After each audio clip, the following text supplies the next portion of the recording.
ಸಂಪುಟ ವಿಸ್ತರಣೆಯ ಕಸರತ್ತನ್ನ ಮುಗಿಸಿ ಡಿಕೆಶಿ ಸಿದ್ದು ವಾಪಸ್ಸಾಗಿದ್ದಾರೆ. 4 ದಿನ ದೆಹಲಿ ಪ್ರವಾಸವನ್ನು ಮುಗಿಸಿಕೊಂಡು ಬೆಂಗಳೂರಿಗೆ ಆಗಮಿಸಿದ್ದಾರೆ.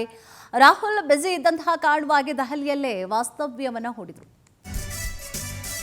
ಸಂಪುಟ ವಿಸ್ತರಣೆಯ ಕಸರತ್ತಾಗಿದೆ, ಜೊತೆಗೆ ಅದನ್ನು ಮುಗಿಸಿಕೊಂಡು ಈಗ ಎಲ್ಲ ಕಸರತ್ತನ್ನ ವಾಪಸ್ಸಾಗಿದ್ದಾರೆ. 4 ದಿನ ದೆಹಲಿ ಪ್ರವಾಸವನ್ನು ಮುಗಿಸಿಕೊಂಡು ಈಗಾಗಲೇ ಬೆಂಗಳೂರಿಗೆ ಆಗಮಿಸಿದ್ದಾರೆ. ರಾಹುಲ್ ಬ್ಯುಸಿ ಇದ್ದಂತಹ ಕಾರಣವಾಗಿ ದೆಹಲಿಯಲ್ಲೇ ವಾಸ್ತವ್ಯ ಹೂಡಿದ್ರು. ಡಿಕೆಶಿ ಸಿದ್ದು ಹರಿಪ್ರಸಾದ್ ಅವರಿಂದ ಪ್ರತ್ಯೇಕವಾದಂತಹ ಪಟ್ಟಿ ಕೂಡ ಸಲ್ಲಿಕೆಯಾಗಿದೆ. ಸಚಿವರ ಪಟ್ಟಿಯ ಬಗ್ಗೆ ವಿವರಣೆಯನ್ನು ಕೂಡ ಪಡೆದುಕೊಂಡಿದ್ದಾರೆ. ರಾಹುಲ್ ಮತ್ತು ಖರ್ಗೆ ಅವರು ಶಿಫಾರಸು ಮಾಡಿದವರ ಬಗ್ಗೆ ವಿವರಣೆಯನ್ನು ಕೂಡ ಕೊಟ್ಟಿದ್ದಾರೆ. ನಾಯಕರು ಎಲ್ಲ ಮಾಹಿತಿ ಸಂಗ್ರಹ ಆಗಿದೆ. ಕೆಸಿಡಿ ಕೈನಲ್ಲಿ ಕಳುಹಿಸುವಂತಹ ಮಾಹಿತಿಯನ್ನು ಕೂಡ ಕೊಟ್ಟಿದ್ದಾರೆ. ವೇಣುಗೋಪಾಲ್ ಕೈನಲ್ಲಿ ಪಟ್ಟಿಯನ್ನು ಕಳಿಸೋದಾಗಿ ಸಂದೇಶ ರವಾನೆಯಾಗಿದೆ. ಈ ಮೂಲಕವಾಗಿ ಕೊನೆ ಕ್ಷಣದವರೆಗೂ ಕೂಡ ಹೈಕಮಾಂಡ್ ಸಸ್ಪೆನ್ಸ್ನಲ್ಲಿ ಇಟ್ಟಿದೆ. ಈಗಾಗಲೇ ಇದೇ ಒಂದು ವಿಚಾರ ಸಂಬಂಧವಾಗಿ ಕಳೆದ 15 ದಿನಗಳಿಂದಲೂ ಕೂಡ ಬಹಳಷ್ಟು ಶಾಸಕರು ಸರ್ಕಸ್ ಮಾಡ್ತಾ ಇದ್ದಾರೆ, ಕಸರತ್ತನ್ನ ನಡೆಸ್ತಾ ಇದ್ದಾರೆ.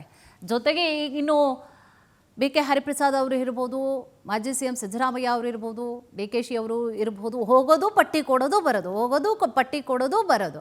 ಅವರು ಆಯಿತು ನೋಡ್ತೀನಿ ಹಾಗೆ ಹೇಗೆ ಅಂತ ಅಳ್ದಿ ತೂಗಿ ಅವರು ಆಮೇಲೆ ಬ್ಯುಸಿ ಬೇರೆ ಇದ್ರು. ರಾಹುಲ್ ಗಾಂಧಿ ಅವರು ಬ್ಯುಸಿ ಇದ್ರು. ಒಂದು ಕಡೆ ಪ್ರವಾಸಕ್ಕೆ ಹೋಗಿದ್ರು, ಪ್ರವಾಸದಿಂದ ಬಂದರು. ಈ ಕಡೆ ಕೂಡ ಕಲಾಪಗಳು ಕೂಡ ಶುರುವಾಯಿತು ಸಂಸತ್ನಲ್ಲಿ, ಅದರಲ್ಲಿ ಬ್ಯುಸಿ ಆಗಿದ್ರು.